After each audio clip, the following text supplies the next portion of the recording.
Bienvenue dans le Spot, l'endroit où on parle vrai, sans filtre et avec le cœur. On continue notre série spéciale Noël et aujourd'hui, on s'intéresse à Joseph, un homme qu'on connaît souvent juste comme le mari de Marie, mais qui est bien plus. Un jeune homme face à des choix difficiles entre loyauté, responsabilité et courage. Joseph nous montre qu'on peut rester intègre et droit, même quand la vie nous met des défis énormes sur le chemin. Alors, installez-vous, ouvrez vos cœurs et découvrons ensemble ce que Joseph peut nous apprendre sur le courage, la fidélité et le fait de faire le bon choix, même quand c'est compliqué. C'est parti!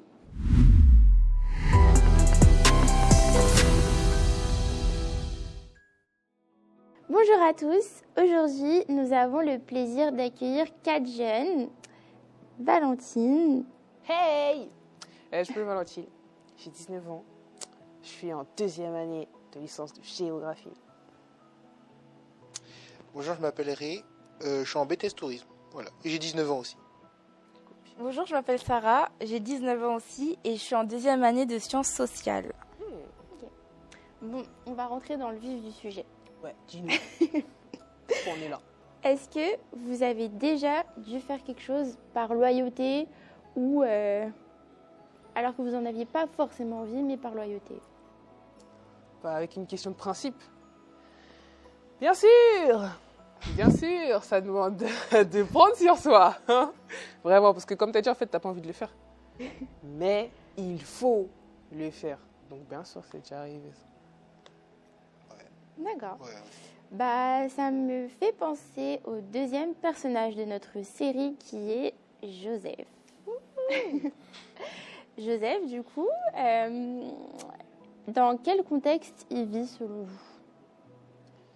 Joseph, Nazareth, Et du coup, hein, la même ville. Hein. ouais, même quartier, je pense. Je sais pas si ça se fait dans le quartier, du même quartier. Non, mais il devait avoir une vie tranquille, je pense. Sa vie devait être tranquille. Tranquille, je sais pas, hein, il était charpentier quand même. Bah oui, mais dans le sens où, certes, peut-être t'as un métier physique, mais tu vis tranquillement, tu fais tes petites affaires et tout. Tu vois, c'est pas en mode il est guerrier, il va à la guerre de temps en temps et tout. Tu vois ce que je veux dire? Il est pas non plus roi avec des grandes décisions à prendre. Ouais, non, c'est vrai. Après, comme elle a dit, c'était un métier assez compliqué, donc le niveau social n'était pas très élevé. Donc ça pouvait être très compliqué pour lui. Mais si on va un petit peu plus loin dans l'histoire de Joseph, Joseph, c'est qui? Descendant de David, Le fameux. descendant de David. Matthieu chapitre 1. Mais dans notre série de Noël, c'est qui? C'est le mari de Joseph. C'est Marie de Joseph. C'est le mari de Marie. Le mari de Marie, C'est en Marie de fait. Marie. Tout simplement. C'est simple que ça. Merci. D'accord. Et donc, comme on a pu le voir dans le premier épisode, Marie est tombée enceinte. Comment Joseph a réagi face à l'annonce de la grossesse? Il a réfléchi, hein. Il devait se poser des questions. Il devait se poser tellement de questions. Tellement de questions. Ouais, ça devait aller vite dans sa tête. Ah hein, ouais. J'avoue. En vrai, le pauvre. Hein. Je sais pas comment moi j'aurais réagi, mais en tout cas, je trouve qu'il a quand même. Il était calme quand même. Hein. Il est resté calme aussi. Des fois, le fait d'être calme, ça cache certaines choses. Ouais, c'est pas Il a dit, forcément- il réfléchissait, hein, à la quitter. Parce Ah, que c'est mais ça, non, on j'ai- va dire les termes. J'ai pas dit qu'on réfléchit pas. J'ai dit il est resté calme. Il y a des gens qui auraient pu péter un câble, partir, ils envoient tout balader. Parce qu'ils étaient quand même fiancés. C'est-à-dire que ta fiancée, techniquement, bon, là c'est le Saint-Esprit. Mais si ça m'arrive, ça veut dire que ma fiancée m'a trompé, tout simplement. Voilà. C'est vrai qu'en 2025, c'est très compliqué à concevoir. Et je pense qu'à l'époque aussi, parce que mine de rien, certes, dans leur temps, ils ont connu Jésus, mais beaucoup de personnes n'ont pas cru en Jésus. Mais comme Valentine l'a dit, il a réfléchi. Et dans la Bible, on nous dit que Joseph a décidé de rompre secrètement avec Marie. Qu'est-ce que ça révèle de son cœur et pourquoi il a voulu rompre secrètement? Bah, dans la situation dans laquelle Joseph se trouvait, c'était la honte pour lui, c'est humiliant pour lui. Et pourtant, moi je pense que malgré le fait qu'il s'est senti humilié, je parle même pas sur le plan public, mais même personnellement par rapport à Marie, il a décidé de rompre du coup les fiançailles secrètement pour ne pas l'humilier elle, pour que ça puisse rester en comité restreint sans que les gens autour soient au courant. Donc ça montre qu'il aimait quand même Marie, hein, malgré le fait qu'il se soit dit elle m'a trompé, mais l'amour ça va au-delà je pense qu'il n'aurait pas pu supporter de savoir que cette fille-là porterait le bébé d'un autre homme, mais il aimait trop, donc il lui a dit on va rompre secrètement. Non, c'est vrai. C'était un homme qui avait des principes. Oui. Clairement, un homme qui a des principes. Parce qu'à l'ancienne, la réputation, en fait, ta réputation fait qui tu es. Quand on voit par exemple Jésus c'était une superstar. Pourquoi? Parce que tout le monde parlait de Jésus, de bouche à bouche.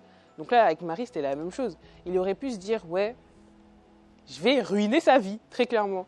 Mais il s'est dit non. Finalement, en vrai, il a appliqué ce que Jésus il a dit, d'aimer son prochain comme soi-même. Ça veut dire que peut-être c'est le Saint-Esprit. Parce qu'elle lui a dit, ouais, je suis enceinte par le biais du Saint-Esprit.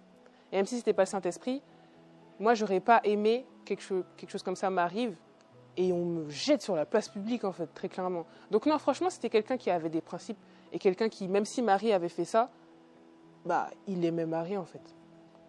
Qu'est-ce qui risquait d'arriver à Marie, du coup, si Joseph disait oui, elle m'a trompée, non. La lapidation.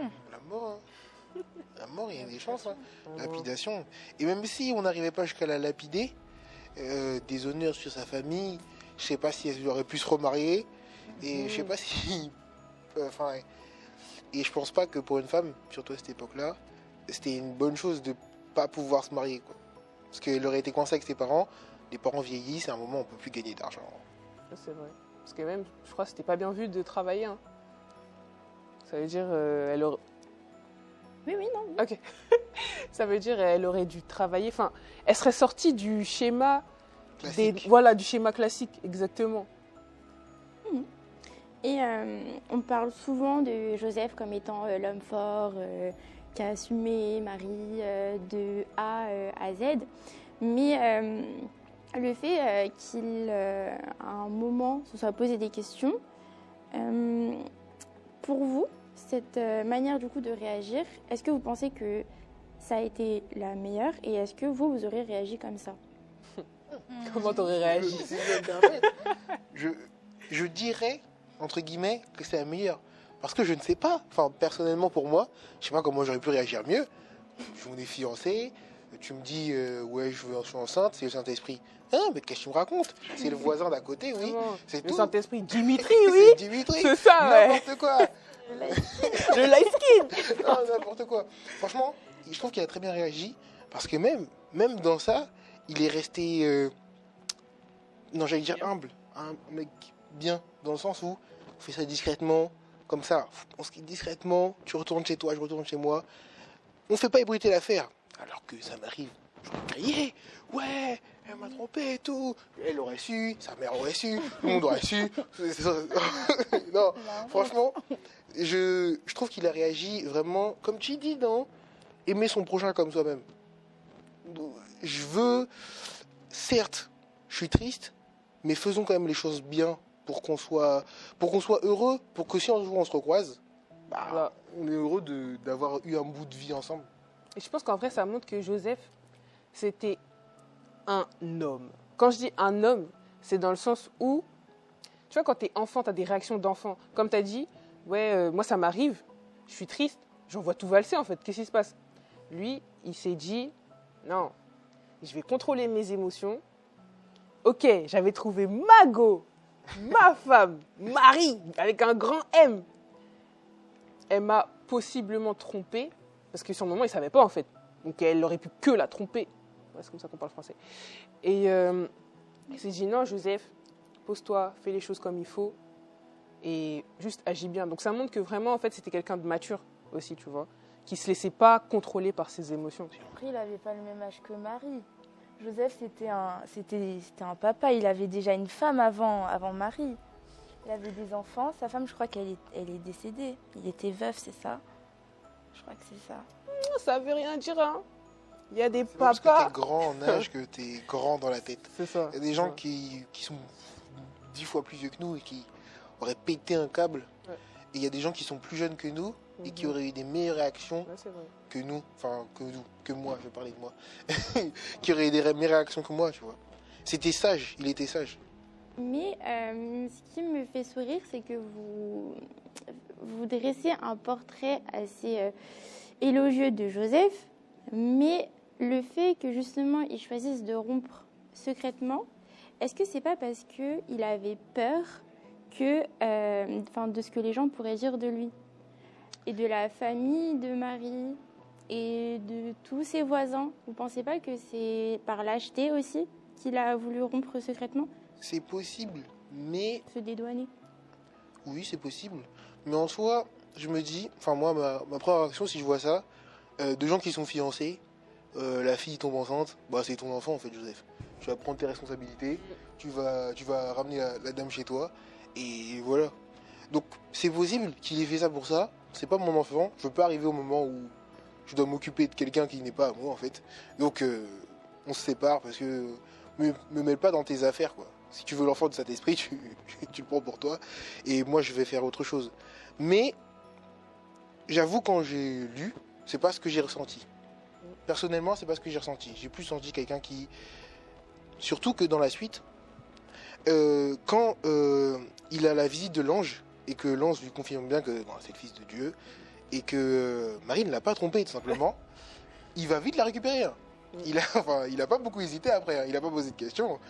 C'est vraiment le fils de Dieu. Bah, je vais chercher ma femme, tu vois. Donc c'est pour ça que je pense que c'est vraiment de l'amour. Alors que s'il ne m'aime pas et qu'il voulait juste s'en débarrasser, moi je dis ça, mais je vais devoir me coltiner un enfant, nourrir une bouche.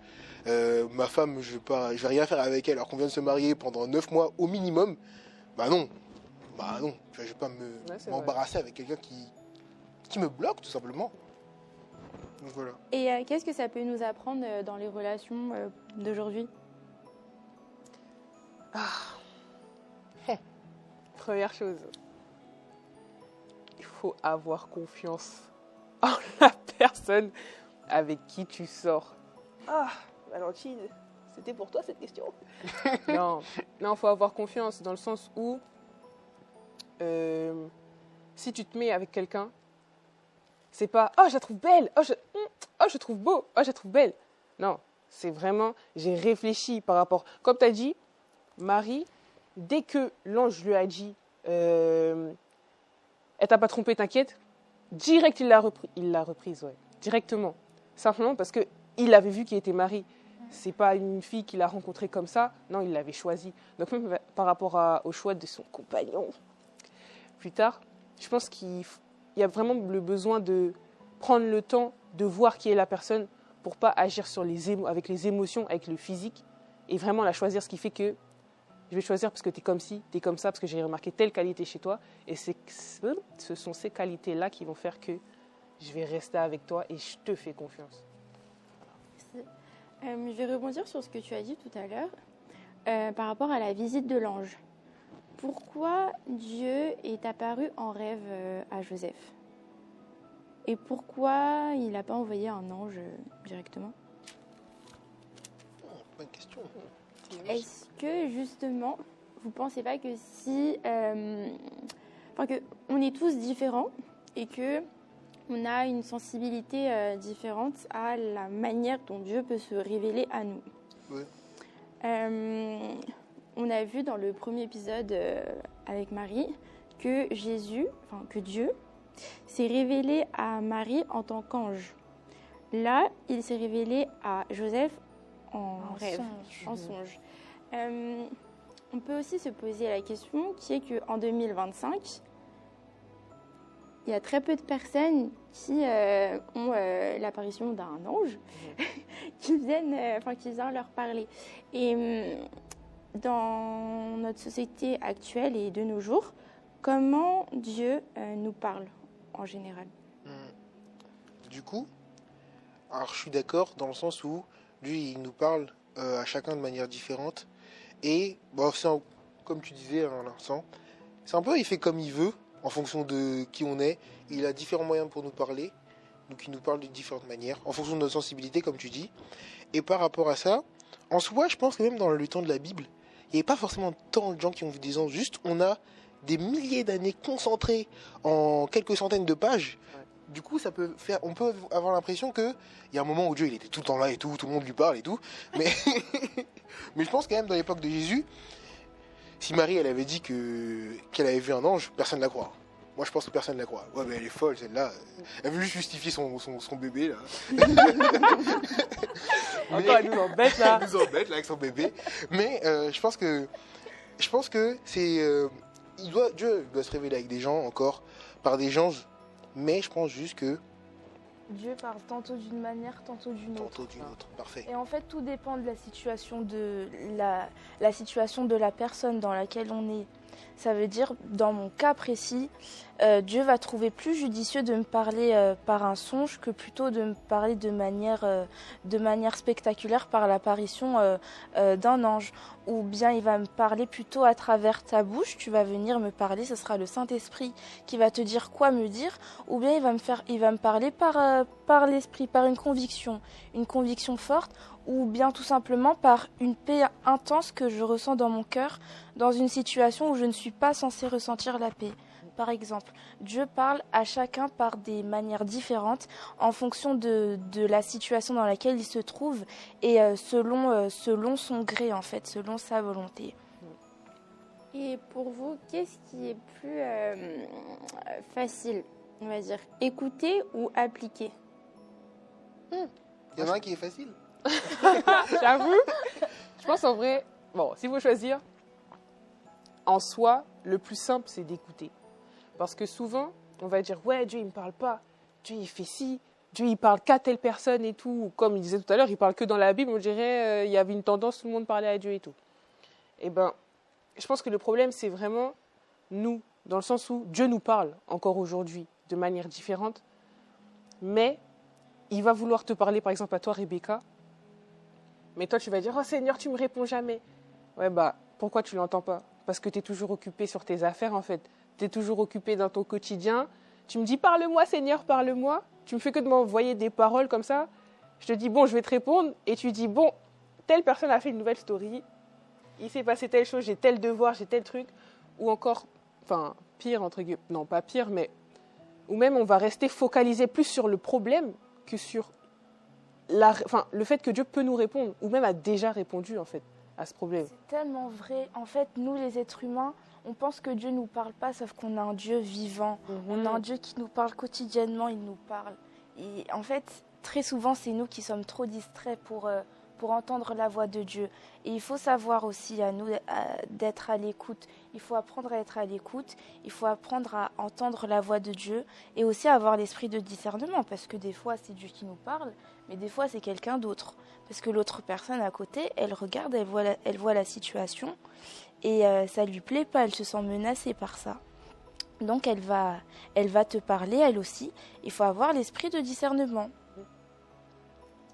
Et en quoi Joseph incarne la foi silencieuse, on va dire, selon vous? Il parle pas beaucoup, mais il agit. Comme Marie, finalement? Comme Marie. Ils se sont bien trouvés. Ils se sont bien trouvés. Non, mais c'est ça. Quand, dans son songe, on lui a dit d'aller chercher sa femme, le lendemain, il s'est levé, il allait chercher sa femme. Il discute pas tant que ça. Il parle pas tant que ça. Même dans la suite, quand on lui dit d'aller en Égypte, à tel endroit, il applique juste. Dieu lui parle, Dieu lui montre des choses. Lui aussi, ça doit être un homme de Dieu, justement. Dans le sens où, je pense pas que ce soit forcément la première fois que Dieu lui parle de cette manière-là. Et c'est pas la première. Enfin, comme disait Valentine, c'est pas maintenant qu'il découvre Dieu. C'est pas Mars, ma femme c'est ma femme elle enfante le Saint-Esprit, il faut que je me mette à lire ma Bible et tout. Il devait déjà avoir cette relation. Et du coup, quand Dieu lui dit d'aller en Égypte, aller là, faire ça, il accepte juste. Et il a la foi, tout simplement. Comment vous réagissez quand Dieu vous appelle à faire quelque chose qui n'est pas du tout ce que vous avez prévu de base? Est-ce que vous fuyez? Est-ce que vous écoutez? Est-ce que vous vous posez pour réfléchir? Tu vois, Jonas? La même. Jonas, c'est-à-dire, vas-y, explique. Jonas, c'est dans le sens où ça ne se passe pas comme je veux. Allez, ciao. Non, je dis ça en rigolant, mais c'est un truc que j'ai remarqué aussi. C'est que, comme tu disais tout à l'heure, on aime bien tout contrôler. Ça veut dire, c'est censé se passer de telle manière. Là, ça se passe pas comme je veux. C'est que, en fait, les circonstances sont le problème. C'est pas moi le problème. Genre Dieu, il va dire, ouais, va là-bas, va faire ci, va faire ça. Et tu vas être en mode, Dieu, non, t'as pas compris. Genre, je crois que t'es pas au courant de la situation. Il faut que je fasse ci, il faut que je fasse ça. Comme si, en fait, on se mettait à la place de Dieu, on savait ce qui était bon pour nous. Donc, perso, je sais que ma réaction, c'est... On questionne, on remet tout en question. Genre, pourquoi je devrais suivre comme ça, en fait? Est-ce que vous avez des exemples concrets de situations qui vous sont arrivées? On a tout remis en cause. Ou Dieu vous a appelé, mais c'était pas du tout la direction que vous aviez prévue? Récemment, j'avais... il me regarde parce qu'il sait ce que je vais dire. J'avais décidé, du haut de mes 19 ans, en tant que grande fille, d'aller, d'avoir un copain, voilà, qui était parfait. Sincèrement, limite, j'étais là et tout en train de le vendre à Dieu, comme si Dieu connaissait pas déjà l'être humain, quoi. Et moi, je pars dedans et tout, je consulte même pas. Hein. J'étais en mode, hey, Dieu, t'as vu? Bien, on y va. Et à un moment, Dieu il me fait comprendre, Valentine, tu joues à quoi? Et moi, j'étais là, mais non, tu sais, tu vois, quand tu fais l'aveugle, il y a les signes. Tu fais l'aveugle, t'es en mode, mais non, mais regarde, il est bien, il est ci, il est ça et tout. Et tu vois, quand on dit que Dieu parle par les amis. Oui. Voilà. T'avais les Elle amis. écoute pas. Hein. Elle écoute pas. Bref, tout ça pour dire que ma réaction première a été de dire, non, Seigneur, t'as pas compris ce dont j'ai besoin. Parce que ce dont j'ai besoin, c'est lui, en fait. Et le Seigneur, il m'a fait comprendre, mais en fait, dans la Chine, ce dont tu as besoin, c'est moi. Comment il t'a fait comprendre ça? Il m'a fait comprendre ça par sa parole. Pardon, je rigole parce que, en fait, c'était clair dans le sens où, quand tu prends vraiment le temps d'écouter, parce que tu vois, je dis oui, je voulais être têtue, mais en vrai, j'étais sincère, tu vois, dans ma démarche. Ce qui fait que je disais, Seigneur, moi, je veux ci, je veux ça, et je vais prendre le temps d'entendre ce que tu as à me dire. Parce que oui, il peut me parler à travers les feuilles des arbres qui bougent, mais je vais prendre le temps de regarder ces arbres-là, tu vois. Et c'est justement en prenant le temps d'écouter, je pense que Dieu a vu mon cœur.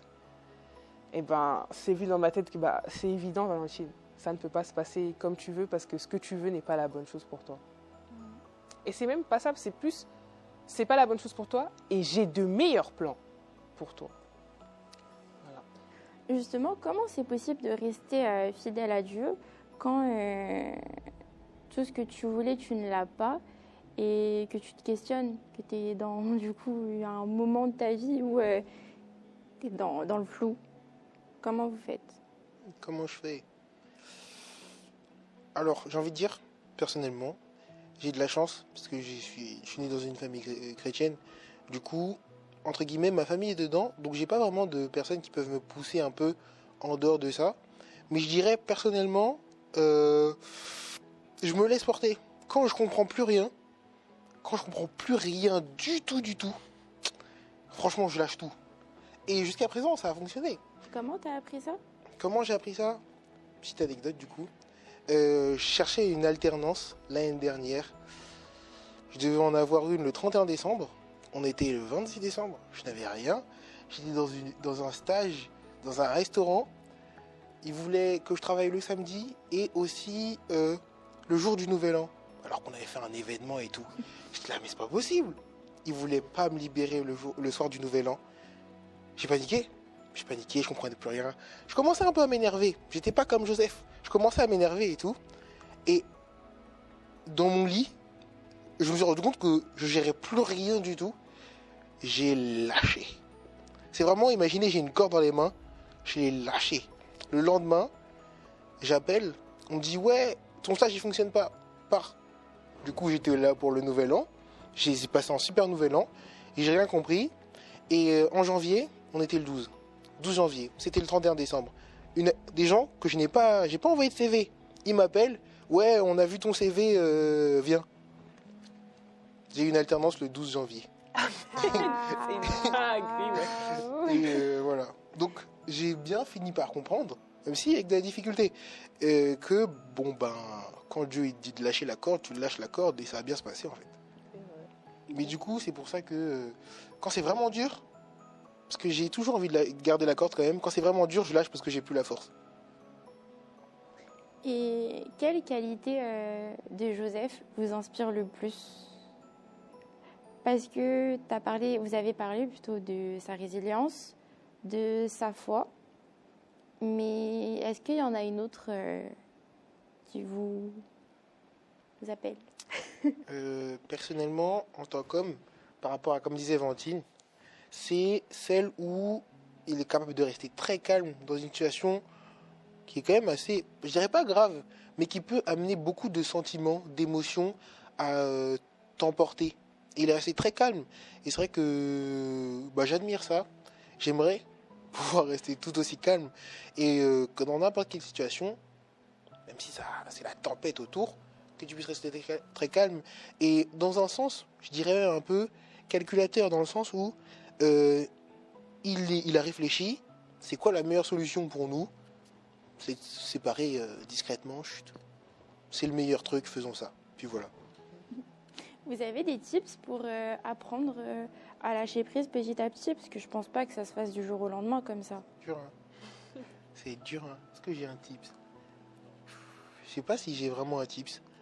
Moi, je dirais pour ceux qui veulent s'y tenter vraiment,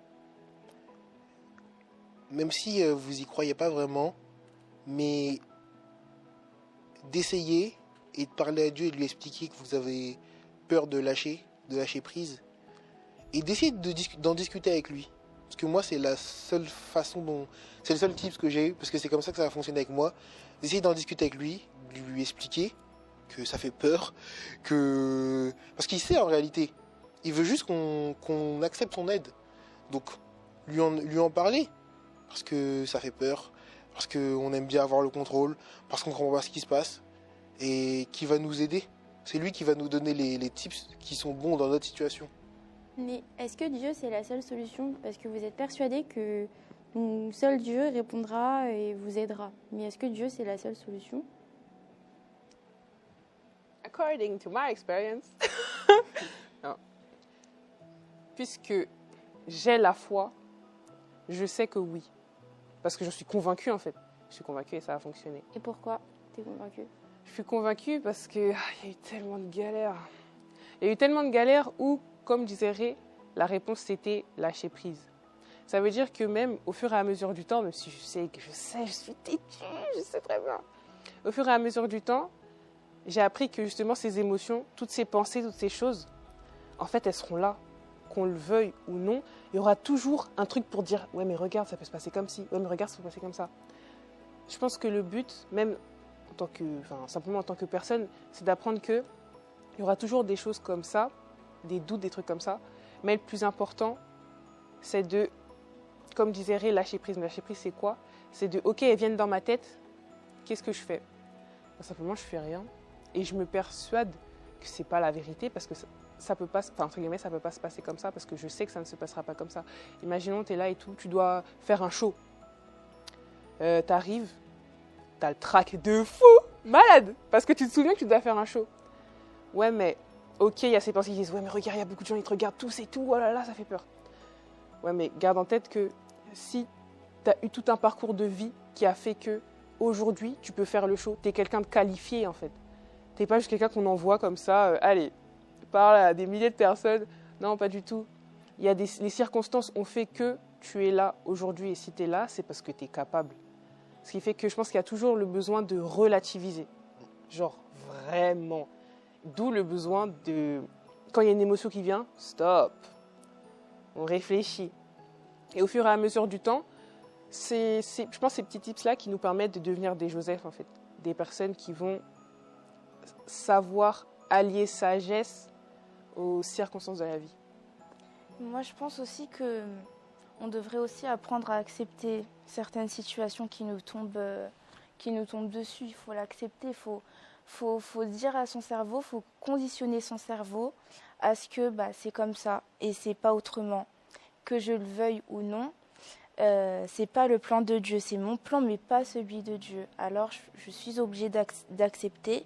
Il faut aussi accepter ses émotions, parce que quand on se retrouve dans une situation qu'on n'avait pas forcément prévue au préalable, ça peut être frustrant, on peut se mettre en colère. Bon, là, en l'occurrence, c'est pas vraiment le cas de Joseph, il a été très calme à mon goût.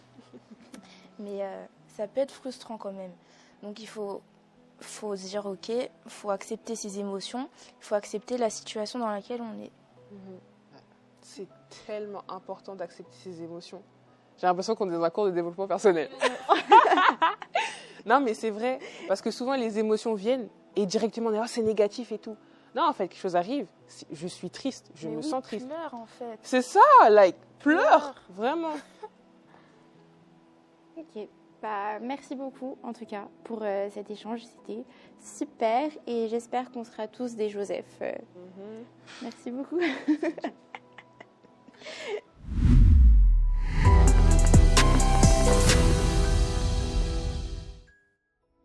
L'histoire de Joseph nous montre qu'avoir le courage de faire le bon choix, même quand c'est difficile, peut transformer nos vies. Noël, c'est aussi un moment pour rester fidèle à nos valeurs, garder confiance et affronter les défis avec intégrité. Si cet épisode t'a parlé, like, partage, abonne-toi et surtout, n'hésite pas à l'envoyer à quelqu'un qui pourrait en profiter. On se retrouve très bientôt dans le spot.